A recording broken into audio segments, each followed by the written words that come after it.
Hello दोस्तों, आपका अपना YouTube channel achiever point HRT पर पुनः स्वागत है।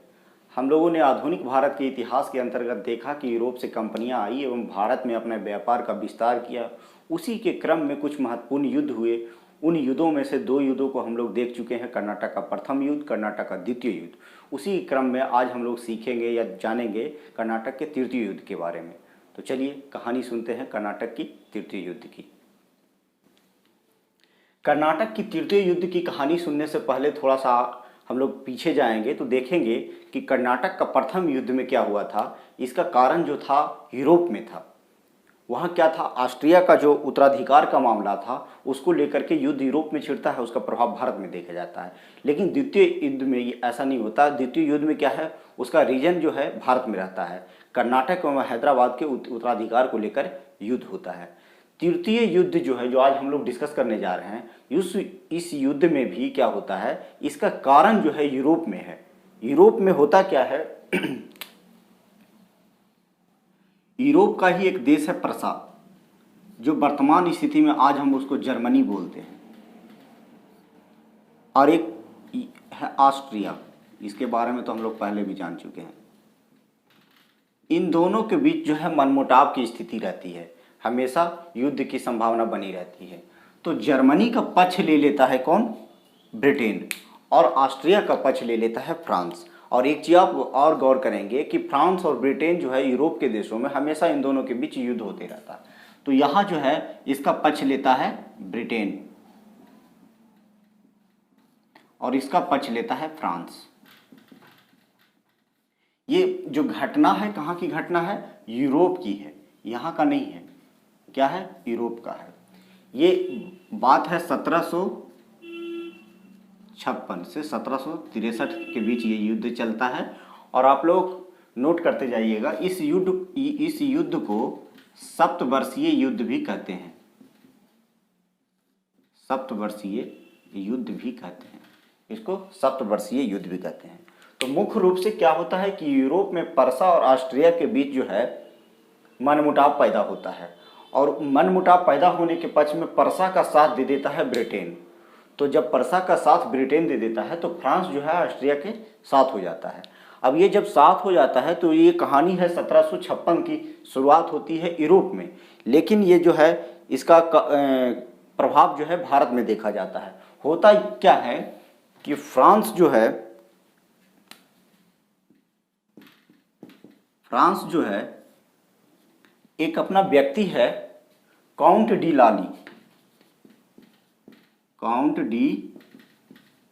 लाली। इसको क्या है, भारत भेजता है। 1757 ईस्वी में भारत भेजता है इसको, और कहता है कि भारत आप जाइए और वहाँ से अंग्रेज को खदेड़िए और पूरा अधिकार आप कर लीजिए, उसकी कंपनियों पर आप अधिकार करिए, सारे किलों को जीत लीजिए। ये काउंट डी लाली को बोल करके फ्रांस से कहाँ से भेजा जाता है, फ्रांस से भेजा जाता है। होता क्या है कि ये काउंट डी लाली भारत आता है, और 1700 कब इसको भेजा जाता है, 1757 में। स्टार्ट युद्ध हो जाता है 56 में, लेकिन वो युद्ध जो है यूरोप में स्टार्ट होता है, ना कि भारत में। भारत में ये 1758 में होता है। 1757 में काउंट डी लाली को भेजा जाता है और ये भारत में पहुंचता है 1758 ईस्वी में। जैसे ही भारत में ये पहुंचता है, हम लोगों ने पिछला वीडियो में देखा है भारत का अंग्रेज आगमन, जो वीडियो है, जो नहीं देखे वो देख लें करके जा करके। तो उसमें देखा कि अंग्रेज ने मद्रास में बनाया है फोर्ट सेंट जॉर्ज किला। उसी के आसपास में एक छोटा और फोर्ट बनाया था, वो फोर्ट सेंट डेविड। इस पर क्या करता है, 1758 में आते ही हमला कर देता है कौन, काउंट डी लाली हमला कर देता है, और इसको क्या कर लेता है, इस पर कब्जा कर लेता है। कौन कब्जा कर लेता है जी, काउंट डी लाली, जो फ्रांस का व्यक्ति है। ये क्या करता है, इस पर आकर के कब्जा कर लेता है। अब क्या है कि अचानक आता है और हमला कर देता है तो कब्जा कर लेता है। तब जब ये हमला करके जीत जाता है तो इसका उत्साह जो है काफ़ी बढ़ जाता है। इसको लगा कि हम तो जीत गए, अंग्रेज को हरा दिए। इसी के क्रम में आगे जा करके ये क्या करता है, तंजौर पर हमला करता है। लेकिन इससे पीछे एक घटना होती है, 1757 की प्रमुख घटना है, उसको याद रखना है आपको, प्लासी का युद्ध। इस युद्ध के कारण जो है अंग्रेज जो है अपना राजनीतिक हस्तक्षेप में काफ़ी बढ़ोतरी कर चुका होता है। ये क्या है, प्लासी के युद्ध में बंगाल में अपना एक अधिकार अपना बना लेता है पूरा बंगाल, बिहार, उड़ीसा के प्रांतों में, और काफ़ी मजबूत हो चुका है। लेकिन ये काउंट डी लाली जो है अचानक हमला कर देता है, जिसके कारण क्या है, फोर्ट सेंट डेविड पर ये कब्जा करने में सफल हो जाता है। उसी दौरान जब इसकी उत्साह में क्या करता है, तंजौर पर जब हमला कर देता है तो अंग्रेजी गवर्नर है उस समय है सर आयर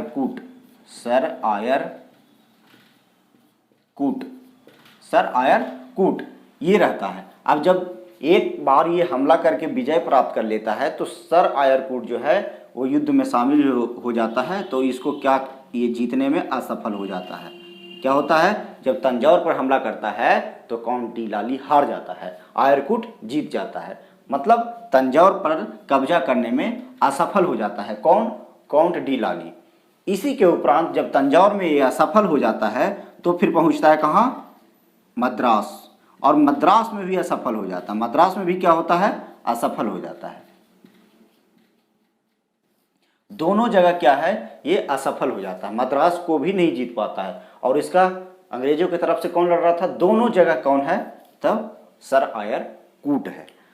अब ये घटना होती है और इस घटना के बाद जो है एक महत्वपूर्ण युद्ध होता है जिसको हम लोग जानेंगे अभी इस युद्ध के जस्ट बाद। अब होता क्या है कि लगातार फ्रांसीसी लोग जो है अंग्रेज पर हमला कर रहे थे। पहले तो उसने क्या किया, सेंट डेविड को जीत लिया, फोर्ट सेंट डेविड को जीत लिया। उसके बाद जो है तंजौर पर हमला किया, असफल हुआ। मद्रास पर हमला किया, असफल हुआ। तो इससे क्या है, अंग्रेज लोग काफ़ी गुस्से में हो गया, बोले कि ये तो बार बार हमला कर रहा है, मेरे ये फोर्ट को भी जीत लिया, डेविड फोर्ट को भी जीत लिया और हमला लगातार कर रहा है। अब उसी के उपरांत क्या करता है, अंग्रेज कहता है कि अब हमला हम करेंगे, बारी अब हमारी है, क्योंकि अब ये 3 बार कर चुका है, 1 बार सफल हुआ, 2 बार असफल हुआ, तो तीसरी नहीं अब चौथी बार जो है क्या करता है, अंग्रेज हमला करता है। किस पर हमला करता है जी, तो फ्रांसीसी लोग पर क्या करता है, चौथी बार अंग्रेज हमला करता है। कब, 1760 ईस्वी में, 1760 ईस्वी में। और ये जो हमला करता है 1760 ईस्वी में, जो युद्ध होता है एक दूसरे से, उसी युद्ध को बोलते हैं बांडीवास का युद्ध। बांडीवास का युद्ध काफी नामी युद्ध है, बांडीवास का युद्ध पूछा जाता है।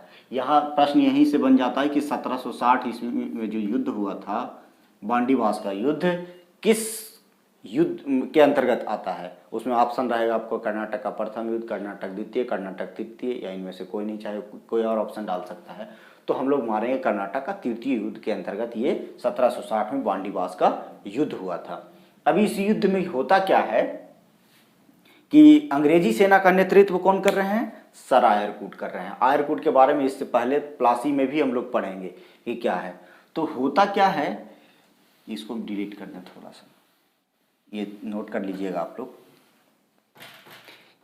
जब बांडीवास का युद्ध होता है तो अंग्रेज के तरफ से सर आयरकूट नेतृत्व कर रहे हैं और फ्रांस के तरफ से काउंट डी लाली नेतृत्व करते हैं। और क्या करता है कि जब इसके पर हमला होता है काउंट, ये जो बांडीवास जो क्षेत्र है, मद्रास एवं पांडिचेरी जो है उसके बीचों बीच में एक क्षेत्र है, जगह है, उसको बांडीवास कहा जाता है। वहीं पे ये दोनों देशों के बीच युद्ध लड़ा गया था, इसको बांडीवास का युद्ध कहते हैं। तो क्या करता है कि आयरकूट अपनी सेना लेकर के आता है और इसकी काउंट डी लाली की अपनी सेना रहती है। और साथ में हम लोग पिछले वीडियो में देखे कि बुस्सी जो है फ्रांसीसी व्यक्ति, जो सलाबत जंग को हैदराबाद का निजाम बनाता है और उसी के संरक्षण में रहता है, मतलब सेना का देख रेख करता है, सेना का प्रमुख वही रहता है बुस्सी। तो उसको क्या करता है, काउंट डी लाली इस युद्ध में बुला लेता है। लेकिन फिर भी जो है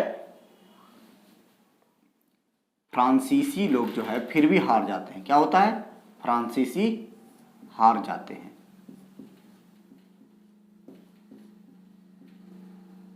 फ्रांसीसी क्या होता है, हार जाते हैं। किस युद्ध में जी, ये बहुत इंपॉर्टेंट है, बांडीवास का युद्ध। फ्रांसीसी हार जाते हैं। ये बांडीवास के युद्ध में क्या होता है, फ्रांसीसी हार जाते हैं और जीतता कौन है, अंग्रेज।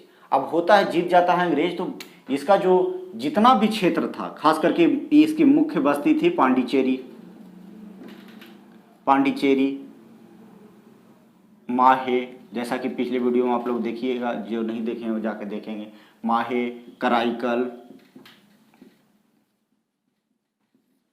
जिंजी, ये सब जो जगह था ये सब फ्रांसीसी, और छोटे छोटे जगह थे वो फ्रांसीसी के पास था। उसको क्या करता है अंग्रेज लोग, छीन लेता है और उस पर अपना अधिकार बना लेता है। अब होता क्या है कि ये जो घटनाएं चलती रहती है, अब ईस्वी आती है 1763। अब क्या होता है कि जो यूरोप में ये युद्ध चल रहा था, सप्तवर्षीय युद्ध, वो क्या होता है यहाँ पर विराम हो जाता है। कैसे विराम हो जाता है, तो पेरिस की संधि होती है। क्या होता है, पेरिस की संधि। आपसे पूछा जाएगा कि कर्नाटक का तृतीय युद्ध किस संधि के तहत रुका था या बंद हुआ था, तो पेरिस की संधि। क्या होता है, पेरिस की संधि हो जाती है, पेरिस की संधि हो जाती है। कब, 1763 में युद्ध क्या होता है, बंद हो जाता है। अब जब यूरोप में बंद हो जाता है तो भारत में भी इस युद्ध को विराम दे दिया जाता है। विराम देने के क्रम में होता क्या है कि इतने जो जगह जीत रखा था अंग्रेज, फ्रांसीसी के जगह पर कब्जा कर रखा था, तो आप याद कीजिए कि हम लोग पीछे पढ़े थे, जब आगमन पढ़े थे फ्रांसीसियों का, तो बंगाल में एक जगह था चंद्रनगर, बंगाल में एक जगह था चंद्रनगर, जो फ्रांसीसियों का एक प्रमुख बस्ती था। वो क्या करता है अंग्रेज, इस संधि के अंतर्गत क्या करता है, महत्वपूर्ण कुछ है फ्रांसीसी के हिसाब से। पेरिस की संधि में यही बात होता है कि आप भारत में अपनी सेना नहीं रखेंगे। पहला कारण क्या, पहला होता है भारत में अपनी सेना नहीं रखेंगे या सैन्य शक्ति का प्रयोग नहीं करेंगे, भारत में अपनी सेना नहीं रखेंगे। ये कब होता है, ये पेरिस की संधि में निर्णय लिया था, भारत में अपनी सेना नहीं रखेंगे। किसको से, फ्रांसीसी को कहा जा रहा है, नहीं रखेंगे।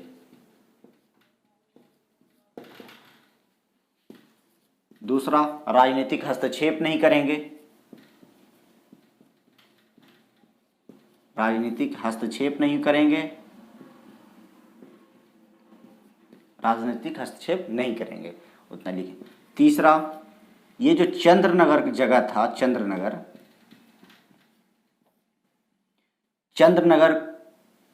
चंद्रनगर को क्या करता है अंग्रेज ले लेता है, कहता है कि चंद्रनगर को हम ले लेते हैं और इसके बदले में जो आपका क्षेत्र है पांडिचेरी, माहे, कराईकल और जिन्नी, जो दक्षिण भारत में, ये दक्षिण भारत में था, ये बंगाल के क्षेत्र में था, तो बोला कि हम चंद्रनगर को हम अपने कब्जे में लेंगे और इसके बदले आपको ये सब दे देंगे, लेकिन आप क्या करेंगे, भारत में अपनी सेना नहीं रखेंगे, राजनीतिक हस्तक्षेप नहीं करेंगे, केवल आप व्यापार करेंगे और सुख शांति से रहेंगे। और होता यही है कि चंद्रनगर को अंग्रेज ले लेता है और ये जो 4 जगह 5 जगह और छोटे छोटे जगह हैं उनको दे दिया जाता है और केवल सीमित कर दिया जाता है कि आप केवल व्यापार करेंगे। अब व्यापार, अब इसी से क्या होता है, यहीं से अंग्रेज का जो है राजनीतिक हस्तक्षेप पर एक अधिकार हो जाता है भारत में। भारत में जो है केवल, क्योंकि इससे पहले वो प्लासी के युद्ध में भी बंगाल के प्रांत पर कब्जा कर लेते हैं, तो बंगाल में उधर उड़ीसा, बिहार और पूरे पश्चिम बंगाल में इसका क्या है, अपना अधिकार हो जाता है। और यहाँ से क्या है कि यूरोप की जितनी भी कंपनियाँ हैं लगभग सभी न के बराबर खत्म हो जाती है, क्योंकि इसको केवल व्यापार करने का अधिकार रह जाता है। ये वाली इतनी रही, और इससे इम्पोर्टेंट यही प्रश्न, इतना ही में से प्रश्न बनते हैं। और थोड़ा सा हम जो है तीनों जो युद्ध हुआ उसका एक हम सारांश के रूप में चार्ट को माइंड में रखेंगे, तो उसको चलिए देखते हैं, इसको हटाइए।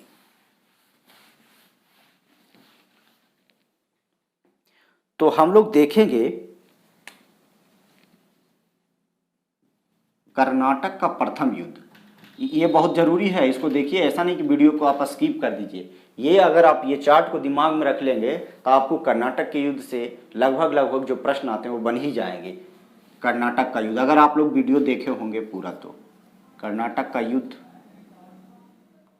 प्रथम कर्नाटक का युद्ध कर देते हैं, ठीक है, प्रथम कर्नाटक का युद्ध। इसको प्रथम कर्नाटक के युद्ध को कहा जाता है सेंट थोमे का युद्ध भी कहा जाता है, जैसा कि हमने वीडियो में बताया है। सेंट थोमे का युद्ध, सेंट थोमे या अडियार का युद्ध कहा जाता है, सेंट थोमे या अडियार का भी युद्ध कहा जाता है। ये क्यों हुआ था, काहे के लिए हुआ था, तो ऑस्ट्रिया का उत्तराधिकार को लेकर के हुआ था। उत्तराधिकार को लेकर के हुआ था ये। अब क्या है, इसको कह सकते हैं कारण युद्ध। कब हुआ था, तो यहाँ हम बना दें वर्ष, तो 1746 से लेकर 1748 हुआ। ख़त्म कैसे हुआ, तो संधि से हुआ। तो किस संधि से हुआ जी, तो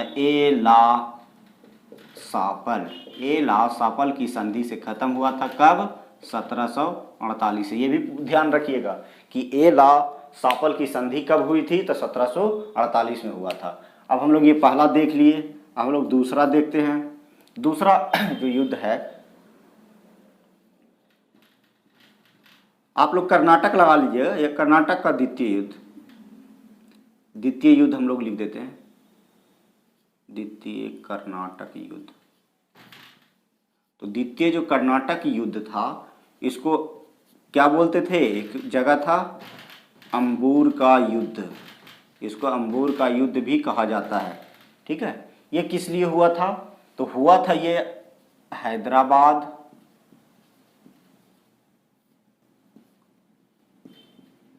कर्नाटक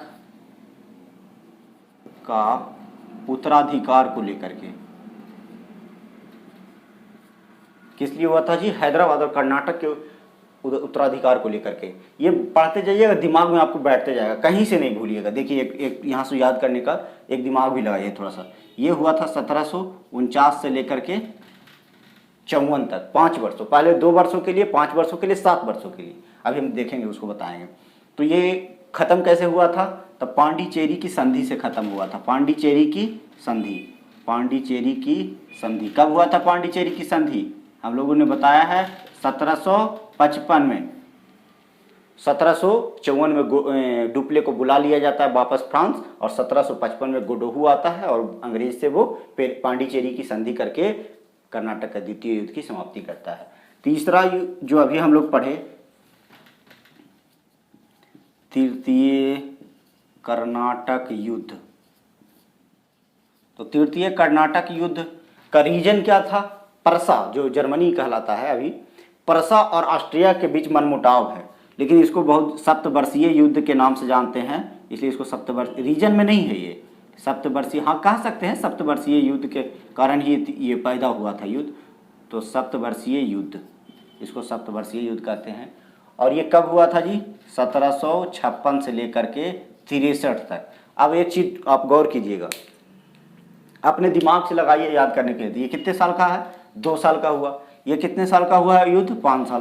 5 और 2 को हम जोड़ देता है, ये 7 साल, ये 7 साल का हुआ। दूसरा, ये कितना का पहला में गैप है, तो हम दूसरा में कोई गैप नहीं है, लगातार युद्ध है। लेकिन पहला युद्ध कितना साल हुआ था, 2 साल, 46 2 48। तो हम लोग क्या करेंगे कि जो 54 हुआ, तो इसमें से 2 बढ़ा के करेंगे स्टार्ट तीसरा युद्ध। तो 54 2 56, 54 2 56 से स्टार्ट होगा, और 7 साल के लिए। अगर मान लीजिए ईस्वी याद नहीं रहता है, तो क्या करेंगे कि 2 साल के लिए, 5 साल के लिए, यानी कि तीसरा युद्ध जो है 5 2 7 साल के लिए होगा, 7 साल के लिए होगा। अब कब होगा, तो ये तो लगातार हुआ दोनों युद्ध। तो पहला युद्ध जो 2 साल का है, तो दूसरा युद्ध और तीसरा युद्ध के बीच जो है 2 साल का अंतराल होगा। तो ये 54 में खत्म, तो ये 56 में स्टार्ट। यह कब हुआ, पेरिस की संधि से समाप्त हुआ, पेरिस की संधि से समाप्त हुआ। पेरिस की संधि कब हुआ था, 1763 ईस्वी में। ये इतना याद रखना। ये अगर आप चार्ट याद रखते हैं, तो कहीं ना कहीं यहाँ से प्रश्न एक आध बन ही जाता है। ये खास करके ईस्वी को लेकर के आता है प्रश्न, फिर संधि से लेकर आता है किस संधि से खत्म हुआ और कब खत्म हुआ। तो आज के लिए बस इतना ही, और इसके बाद क्या है, इसी के उपलक्ष्य में देखते हैं नेक्स्ट जो वीडियो हो सकता है प्लासी के युद्ध पर चर्चा हो, क्योंकि वो इसके पहले ही है, लेकिन ये कर्नाटक का युद्ध लगातार पढ़ा रहे थे, इसलिए तृतीय युद्ध बताना जरूरी था। तो नेक्स्ट वीडियो प्लासी के युद्ध पर हो सकता है। आप सभी को हमसे जुड़ने के लिए धन्यवाद, और आप लोग हमको मोटिवेट करने के लिए हमारे चैनल को सब्सक्राइब कीजिए और लाइक कीजिए। धन्यवाद।